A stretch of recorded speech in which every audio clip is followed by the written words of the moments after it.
Bueno, entonces parece que no hay ninguna pregunta al respecto. Yo sí tengo una consulta. Quería Sí, saber más o menos cómo nos van a evaluar el laboratorio. el laboratorio, ustedes van a tener una aula de laboratorio directamente con una persona que se va a encargar de darles el seguimiento, ¿verdad? Lo que se hace es que se diseñan eh, prácticas simuladas, virtuales, y entonces ustedes igual presentan un informe de lo mismo, ¿verdad? Eh, la persona que le va al laboratorio es un profesor, porque en este caso los profesores son los que están dando el laboratorio. Él les va a explicar cuando se comunique con ustedes para tener su sesión el detalle de esto, ¿verdad? Ah, ok, está bien, Sí, muchas gracias. a sus órdenes. ¿Alguien más? Licenciado, Dígame. yo tengo una duda. Bueno, más que una duda, es que creo que conmigo hubo un error porque yo no soy de ingeniería química. Yo matriculé normal, pero no sé por qué estoy aquí. David. No, David tiene que arreglar eso en registro porque va a tener problemas usted con su formación, porque la orientación y la intensidad del curso es diferente. Usted necesita llevar ese curso con los de ingeniería química directamente, por las razones de que la orientación del curso es diferente, ¿verdad? Es decir, en los contenidos inclusive son bastante diferentes. Entonces ahí solo tiene que hacer la consulta, ¿verdad? Yo diría que todavía están en adiciones y cambios. Diríjase al jefe del departamento, al profesor Ramón Chávez, para ver si puede hacerle algún, o sea, algún movimiento él, ¿verdad? Porque eso lo manejan a nivel de jefe, que son los que tienen el acceso al sistema. Ok, gracias. ¿Ok? Aquí tengo a Sandra. Sandra, la programación está en la plataforma, ¿verdad? Entonces usted puede acceder a la plataforma y ahí está en la parte de novedades, está la programación académica, el cronograma este que les acabo de mostrar y está un documento PDF que es una guía que da la Dirección de Investigación Educativa para los alumnos para, para orientarlos en el uso del campus virtual. Gracias, licenciado. A sus órdenes. ¿Alguien más quiere preguntar?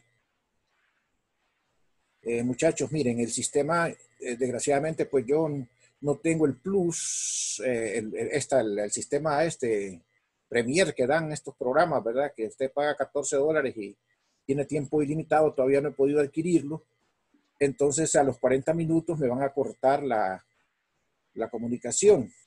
Entonces, ustedes se paran, se van a tomar un cafecito, se toman un vaso de agua, descansan, y a las 12 nos volvemos a juntar con el mismo link. ¿De acuerdo? ¿De acuerdo? Eso es importante, ¿verdad? Porque van a sentir que de repente se me va y nos cortan y entonces no nos deja, ya no, tenemos que volver a conectarnos, pero para tomar un descanso vamos a reabrir la sesión hasta las 12. ¿De acuerdo? Para no hacerlo tan pesado ni tan aburrido. ¿Ok? ¿Entendido? Bien, Leonel. Sí, Leonel, está yendo a la situación ahí del correo electrónico, hay que arreglarlo. ya envié el correo con la información que usted me mandó, ya Ah, solicité el correo. excelente, ¿verdad? Excelente, hay que estar águila con eso, ¿verdad? Sí, Ok, bueno, vamos a comenzar en materia, muchachos, porque como les digo, el tiempo aquí, miren que son 8 semanas, ¿verdad? Entonces tenemos que tratar de, de optimizarla. Entonces,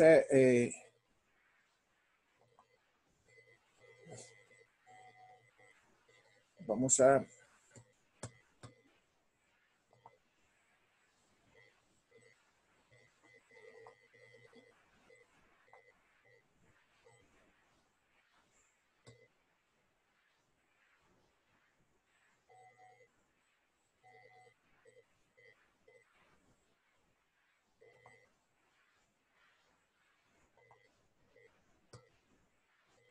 Logran ver ahí en la pantalla una hoja que dice que dice electricidad y magnetismo, sistema de coordenadas. Sí. Perfecto.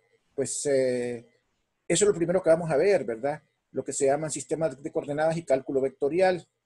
Aquí lo vamos a dividir en dos partes.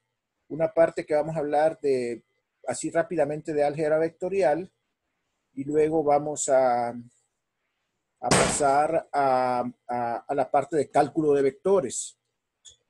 No vamos a ser tan exhaustivos, sino que más que todo vamos a enfocarnos en las cosas que más les van a servir a ustedes, ¿verdad? Es decir, por eso le decía al estimado alumno que es de ingeniería eléctrica que le conviene tomar el curso con su sección, ¿verdad? Porque va a ver aquí que el enfoque es diferente. Nosotros no matematizamos tanto la parte de vectores porque entramos a ver la parte de teoría atómica, de mecánica cuántica, que es importante para los de ingeniería química, entonces, y no tanto para los de ingeniería eléctrica, ¿verdad? Entonces no es que una es más fácil que la otra, sino que son dos enfoques diferentes, ¿verdad?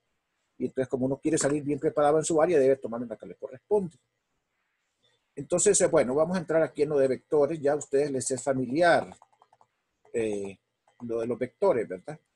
Además de dar las definiciones básicas, nos vamos a enfocar en tres tipos de coordenadas: cilíndricas, cartesianas y esféricas, que son las que más se usan. Existen un montón de coordenadas y las coordenadas se escogen de acuerdo más que todo a la naturaleza del problema. Como aquí nosotros lo que vamos a trabajar es con cargas y con corrientes, pues la distribución que tienen las fuentes de campo es la que determina cuál es el sistema de coordenadas más importante, mejor dicho, más pertinente para resolver el problema. Nosotros nos vamos a enfocar en estas tres y todavía con más énfasis en las cartesianas. Bueno, vamos a hablar un poquito aquí de generalidades sobre vectores, definiciones básicas. Realmente un vector es geométricamente cualquier línea que une el origen con un punto en el espacio. En este caso, el espacio R3, que es el que nos caracteriza, el que más usamos, ¿verdad? O sea, mejor dicho, en tres dimensiones, que es el que corresponde a la situación que nosotros vamos a visualizar aquí. Y uno de los vectores más importantes es el vector que le llamamos vector de posición, que es lo que le llamamos R. Ese vector de posición tiene como componentes las tres coordenadas de posición, X, Y y Z. Resulta que los campos, tanto los campos eléctricos como los campos magnéticos, dependen muchas veces del vector de posición. En general dependen del vector de posición. Por eso se le llama campos, porque son una función del vector de posición en el espacio. Entonces ahí les muestro en esta figura lo que es el vector de posición saliendo del origen al punto. Estrictamente, R es un vector de posición, pero lo que vamos a hablar de R aquí se aplica para cualquier vector, para cualquier campo vectorial, en particular campos eléctricos y campos magnéticos. O sea, las operaciones y todo eso son aplicables a esos vectores. Entonces, una forma de expresar un vector que se llama representación analítica es en términos de las componentes. Por ejemplo, el vector de posición se expresa en términos de sus componentes cartesianas Rx, Ry y Rz. Los vectores unitarios X, Y y Z son los vectores que van a lo largo de los ejes respectivos. Como pueden ver ustedes, ahí está representado entonces un vector en términos de sus componentes. Esa es la forma analítica de representar un vector. Está la forma tradicional que ustedes ya conocieron en Física 100, que era representarlo con una flechita y con un ángulo respecto a una dirección de referencia. Esta es la representación analítica por componentes, que va a ser una de las que nos va a ser de mucha utilidad cuando nosotros estudiemos campos eléctricos y campos magnéticos. Prácticamente esto representa lo mismo. Los vectores unitarios X, Y, Z X unitario, Y unitario y Z unitario, que tal vez ustedes los han recordado en otros textos como IJ y K. Esos vectores unitarios representan lo que se llama base, la base cartesiana. Porque se llama la base porque nos sirve precisamente para representar cualquier vector en el espacio de 3 dimensiones cartesiano. Entonces, cada sistema de coordenadas tiene su propia base, como vamos a ver después. La esférica, la cilíndrica, tiene su propia base. La base cartesiana son estos 3 vectorcitos, X unitario, Y unitario y Z unitario, que apuntan a lo largo de los respectivos ejes.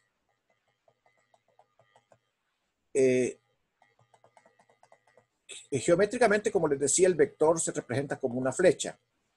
Y la magnitud del vector, la magnitud es el tamaño de la flecha. O sea, el tamaño significa qué tan grande es el vector. Si es una fuerza, qué tan grande es la fuerza. Si es un campo eléctrico, qué tan grande es el campo eléctrico. Si es una aceleración, qué tan grande es la aceleración, etcétera. Pero el vector en sí tiene 3 cosas, que son magnitud, dirección y sentido. Algunos dicen, solo tiene magnitud y dirección porque el sentido va incluido en la dirección. Entonces es igual, ¿verdad? Tenemos que estar claros que un vector tiene que estar bien definido si ustedes saben la magnitud y en qué dirección va aplicado. La magnitud se puede calcular de manera bien fácil en términos de las componentes cartesianas mediante esta formulita que está acá, ¿verdad? Rx más Ry más Rz al cuadrado, raíz cuadrada. Esa es la forma de representar el vector, ¿verdad? Mediante esta formulita que está acá, que no es más que un resultado del teorema de Pitágoras, ¿verdad? En 3 dimensiones. Entonces,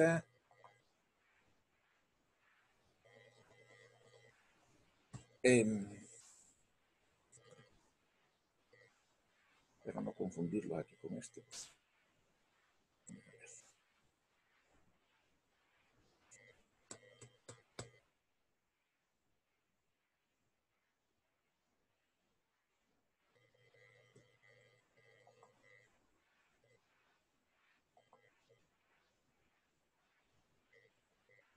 Lorenzo, ¿me puede asistir acá como quito el lapicito y vuelvo otra vez al control de la computadora? Lorenzo. Hola. Lorenzo. Es que como lo puso el lápiz, dele control Z. A ver si se le quita eso. No se quitó. No. Ok. Y quiero avanzar con las diapositivas, entonces no me hace caso la computadora. Bueno, si gusta, dele otra vez salir de compartir y vuelva a compartir para ver si se le quita eso. Debe haber alguna forma más sistemática, ¿verdad? Sí, sí la hay, pero no recuerdo. Sí, bueno. Entonces vamos a salir de compartir y vamos a compartir otra vez.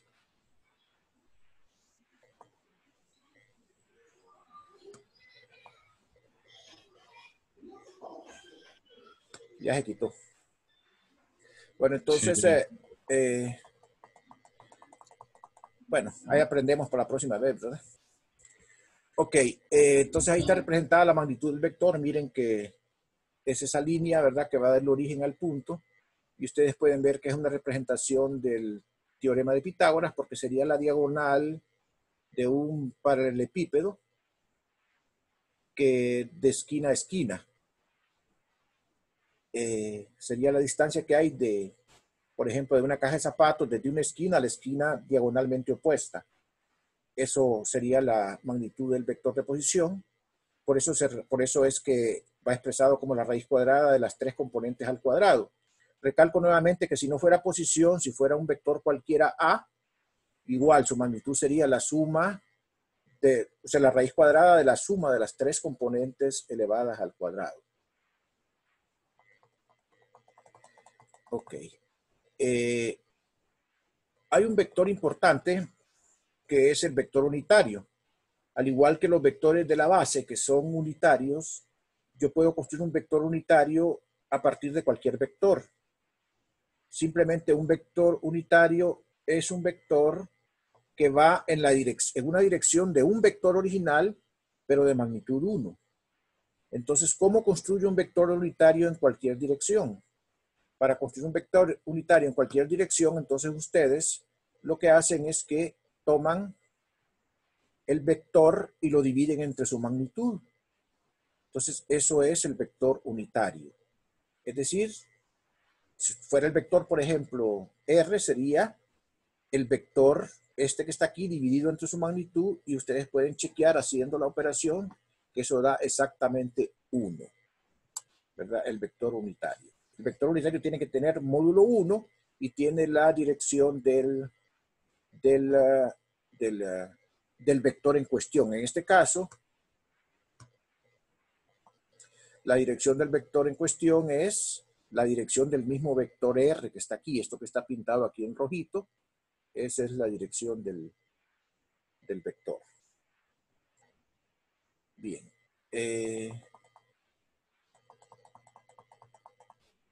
Aquí está esencialmente lo mismo. Esta presentación, muchachos, está en la plataforma, ¿verdad? Prácticamente todas mis clases van a estar en la plataforma. Algunas no van a ser tan bonitas como esta porque van a ser escaneadas, pero van a ser con mi propia letra. Así es que van a ser fidedignas, ¿verdad? Entonces, pero todo lo van a tener ustedes ahí disponible para que no tengan que estar con su tiempo escribiendo, ¿verdad? Esto ya es más, de hecho ahí está. Ok, vamos a ver la operación suma porque se nos está acabando el tiempo. Aquí hay unas personas que quieren ingresar, vamos a darles el ingreso ahorita.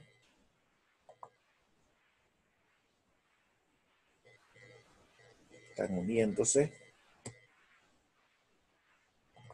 Bien, bienvenidos.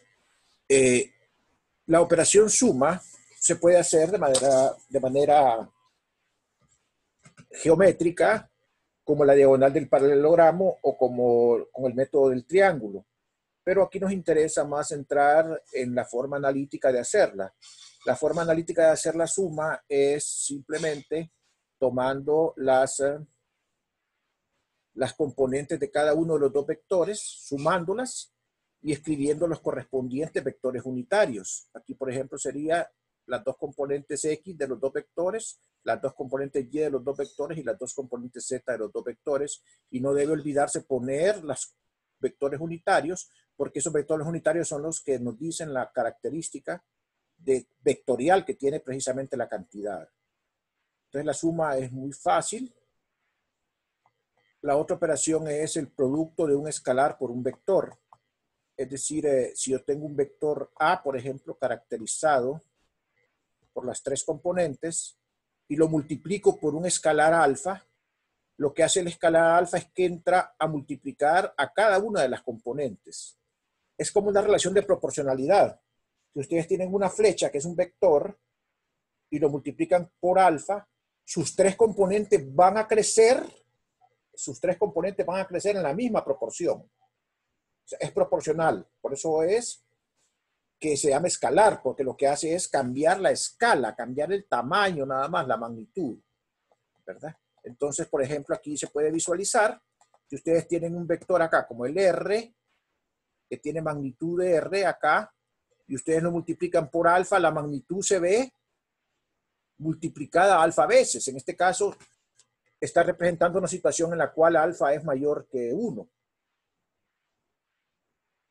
Pueden ver aquí entonces que la componente Z se ve multiplicada por alfa, la componente Y multiplicada por alfa y la componente X multiplicada por alfa. O sea, lo que genera son figuras proporcionales, porque las tres dimensiones se incrementan en la misma cantidad. Una cuestión importante es que si ustedes multiplican por un número menor que 1, lo que ocurriría es que el vector se haría más pequeño. Por ejemplo, si fuera un medio de R. Entonces el vector reduciría a la mitad. Y podían preguntarse, bueno, ¿qué pasa si multiplico por un número negativo? ¿Me pueden contestar ahí en el chat algunos qué creen que ocurriría si multiplicara por un número negativo?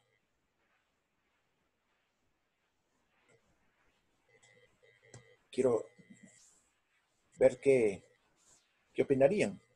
¿Qué pasa si multiplicaría por un número negativo? Bueno, realmente al multiplicar el vector por un número negativo, lo que haría sería cambiarle el sentido.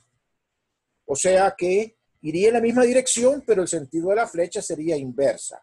Entonces eso haría el número negativo en la operación escalar por vector.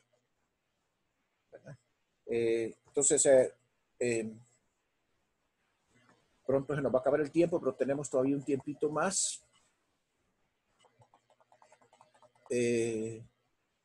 Voy a dejarlo acá y voy a entrar al chat a ver si hay alguna pregunta acá.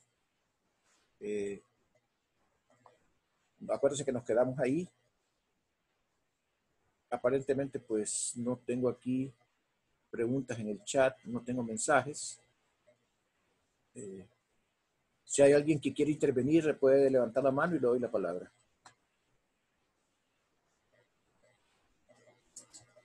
Sí, señor, solo tenía una, Dígame. solo Dígame. una consulta. Entonces, Dígame. cuando usted multiplica por un escalar, prácticamente lo que está influyendo o interfiriendo es en la magnitud del vector. Exactamente. En el sentido también si fuera de signo contrario, porque le cambiaría el sentido, ¿verdad? Pero no le cambia la dirección. ¿Ok? Lo hace más grande o más pequeño o lo invierte, dependiendo si el escalar es mayor que 1, menor que 1 o negativo. Por eso se llama escalar, porque preserva la escala. Las tres componentes se multiplican en la misma escala. Y ahí viene el nombre de escalar, ¿verdad? Ok. ¿Alguna otra preguntita, muchachos? Aprovechando que tenemos aquí unos segunditos gratis de esto todavía. Aquí hay un chat, vamos a ver qué me dice aquí Celeste. ¿Puede repetir lo que dijo sobre la operación suma? Vamos a ver entonces acá.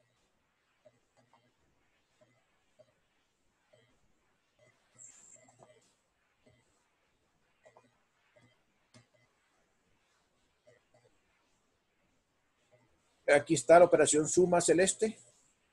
En la suma lo que usted hace es tomar las componentes X y sumarlas, y eso constituye la nueva componente X del vector resultante. Igualmente, tomar las componentes Y y sumarlas, y eso constituye la componente Y del nuevo vector resultante.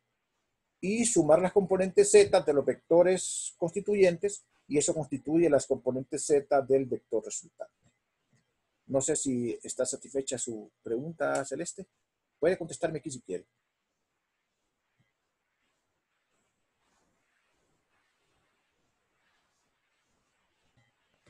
Sí, muchas gracias. A sus órdenes. Vamos a ver. Daisy. Se vuelven en dirección opuesta al vector. Sí, es correcto. Su intervención es correcta. Es que no había podido, yo estoy aprendiendo también con este sistema, no crean. Yo estoy aprendiendo con ustedes el manejo de esta tecnología. Se vuelve, sí, correcta su respuesta, ¿verdad? Lorenzo cambia la dirección del vector, el número negativo, es correcto, ¿verdad? Bueno, se nos está terminando el tiempo. Vamos a, no sé, Lorenzo, si le pongo finalizar antes o dejo que termine el tiempo y luego nos encontramos en 20 minutos aquí. Pues como no hay más, creo que mejor. Finalizar para grabar, ¿verdad? Para editar la grabación, ¿verdad? Sí, creo que mejor. Si no hay más. Sí. Bueno, muchachos, nos vemos entonces a las 12 acá para reabrir la sesión con el mismo link, la abrimos, ¿verdad? Ok. Vayan a descansar un ratito y nos vemos acá. Listo, señor. Listo.